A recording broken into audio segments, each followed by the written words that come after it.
can't look through the pillow box, or letterbox as we call them. Hello. Hello, how you doing? I remember you from before the lockdown. Well, you actually want to film today? Come to see how you're getting on. Oh, I saw you through the window. I'm getting on. I'm feeling a little bit socially diffident, if that's the right word. I just sort of we've got to keep 2 meters. Yeah. So I'm also stuck in a Jakeman's throat and chest. Come through. I'll tell you all about it. Since the tour had to end and lockdown began, nothing has happened.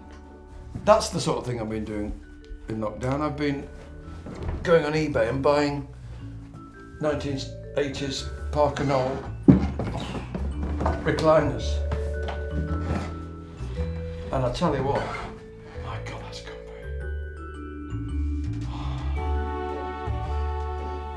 Yes, I was one of the few people who managed to sell their house during lockdown. Just at the beginning of lockdown, I managed to complete on my house in Lincolnshire and complete on a little terraced house in Leicester, which is where we are now. And it's lovely. Got a little puppy dog, moved in with my girlfriend Miriam, and the idea of going back to work, to touring, whilst enticing, is also quite scary.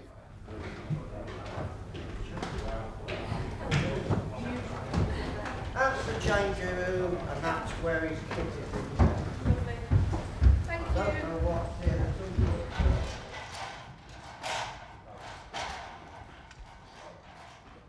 Well, I was exhausted because I remember I forgot my lines, I forgot my words. Because it's, he goes, hang on, I'm going to have a bit of a banana, getting low on energy. Yeah. It's concentration. I've always had a bad memory, but, I forgot the words to Jilted John when I was on top of the pops. Here we go. 10, 3, 4.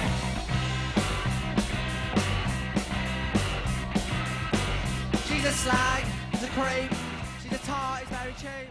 She is the When I was only 19, so, it's not age, I can't blame it on age, but I forgot my words when I was in A Taste of Honey, Manchester Royal Exchange in about 89, so I was about 30 then.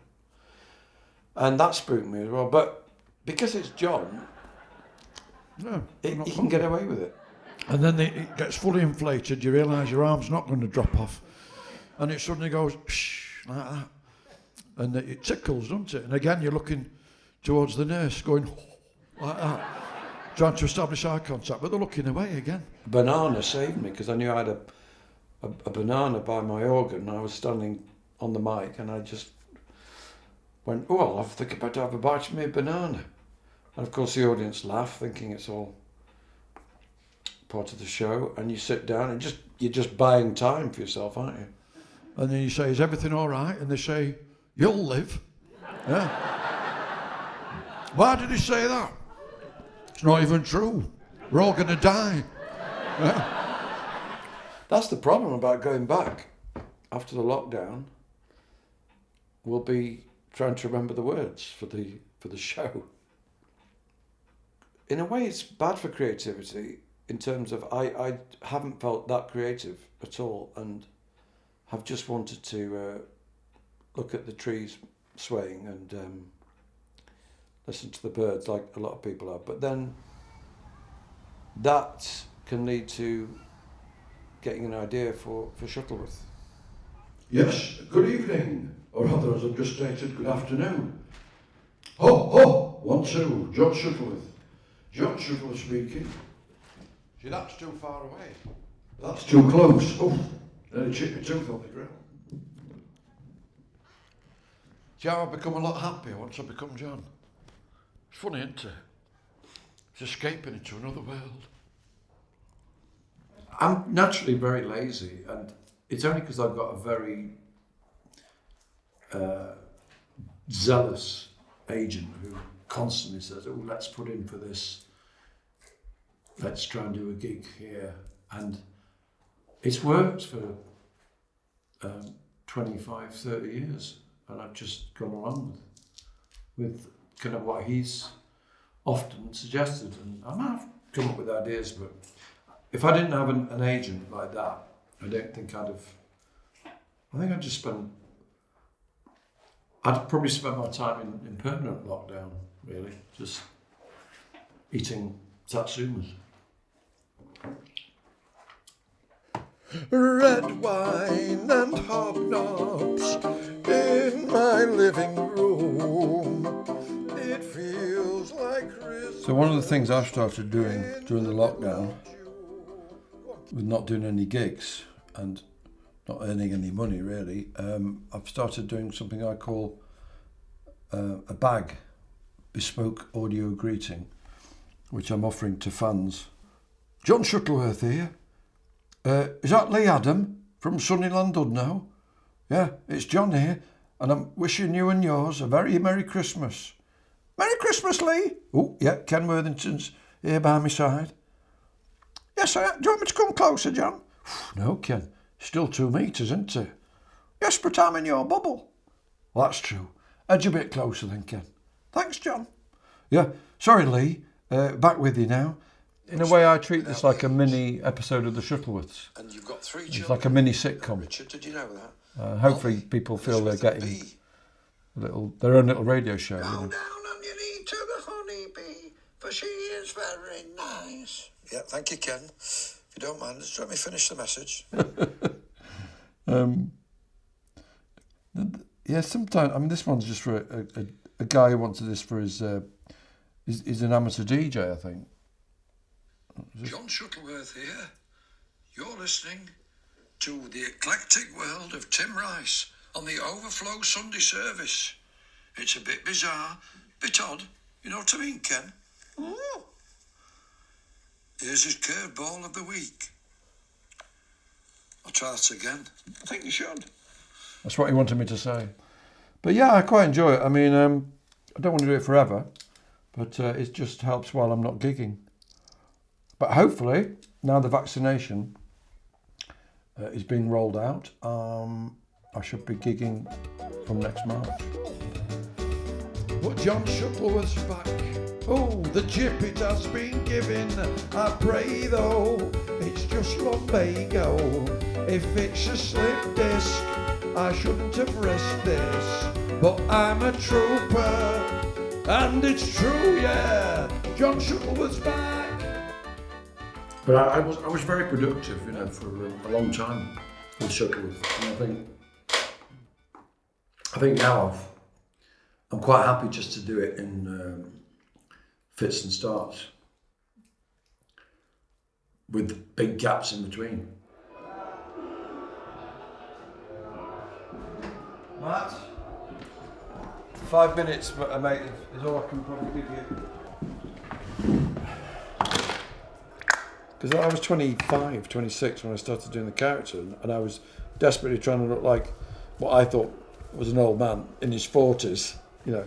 And I knew how to sort of grease back the hair because that would make me look older. See how I'm going grey there? Well, I'm quite grey. Years ago I used to have to put white makeup there, and I used to put lines there, and there, and there. And now I'm older than John. I'm 60, he's probably late 50s. I don't like to put a precise age on it. I don't need anything, which is quite nice actually. I don't know, I mean I started it because I remember my dad sort of taking some photographs of John and laughing and saying, sorry, not laughing, because I tried a bit of material on him, and he said, that's not funny, no one's going to pay good money to come and see that. And I thought, I'll show you, you know. So I had to work very hard over the next few years to try and make anyone laugh. Eventually they did. But my dad used to come to gigs, and he was a bit aspergic, and I think I am too. But he was more aspergic than me, but he wouldn't really watch me, he'd be looking at other people, laughing. So I've been told.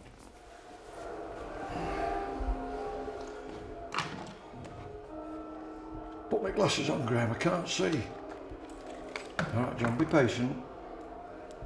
Oh, that's better. Hello, Graham, you all right? Yeah, not too bad. A little bit stressed, because, 2 shows in one day. You can do it, Graham. With my help, obviously. And my ring. You're not married, are you, Graham? Yeah. So you're living under the brush. Right, me and Mary, be very happily. Wed for, well, do you know how many years? Very difficult to work out, isn't it, John? Not to me. I know precisely. Thought that was a good luck card, but it's empty, look. Must be for somebody else. But my dad had come to see me in plays from when I was a little kid, really. I was in drama and school plays. And his main criticism was always, very good, Graham, but you're still doing that face where you go.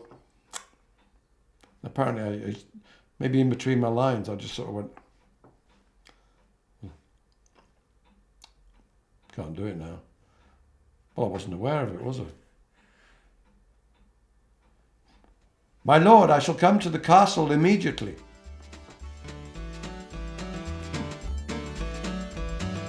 Marriage may be middle-aged, soon I'll be an OAP.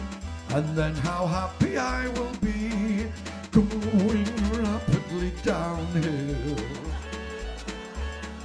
Rapidly downhill.